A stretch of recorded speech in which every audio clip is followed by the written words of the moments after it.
আচ্ছা, ছুটি পড়ার আনন্দ কি শুধু ছোটদের? মোটেই না। আমাদের মতো এই ধেড়ে বাচ্চাগুলোর আনন্দও কিন্তু কিছু কম নয়। তাই জন্যই তো ছুটি পড়ার দিন আমরা চলে গেছিলাম টেস্ট অ্যান্ড বাইটে। আর আমার সম্প্রতি টেস্ট অ্যান্ড বাইটের উপর প্রচণ্ড রকমের ভালোবাসা জন্মে গেছে। কারণ একে তো ওদের কম দাম এবং তার সাথে ফুড কোয়ালিটি জাস্ট বলার কথা নয়। কাঁচা ম্যাঙ্গো বাইটটা নিয়ে নিয়েছিলাম, অসাধারণ লাগছিল।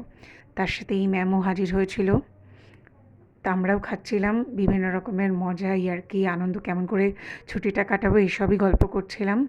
এবং শুধু পেস্ট্রি খাইনি, তার সাথে নিয়ে নিয়েছিলাম সেভারি আইটেমগুলো। জাস্ট দুর্দান্ত! মানে না গিয়ে খেলে বোঝা যাবে না যে কী ভালো খেতে। এবং সেইটুকু খেয়েই আমাদের হচ্ছিল না। আমি আর ম্যাম গেছিলাম বিরিয়ানি খেতে। মোটামুটি সেদিন পেটে রাক্ষস ফাক্ষস ঢুকে গেছিলো মনে হয়। নাহলে ওরম খাওয়ার পরে আবার বিরিয়ানি। তারপরে আমিও নিয়ে নিয়েছিলাম।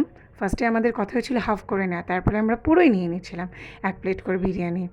তারপরে মানে মোটামুটি কোনো রকমে জাস্ট খাচ্ছিলাম। জাস্ট মোটামুটি কোনো রকমে খেয়ে বাড়িতে এসেই জাস্ট লিমকা নিয়ে বসে পড়েছি।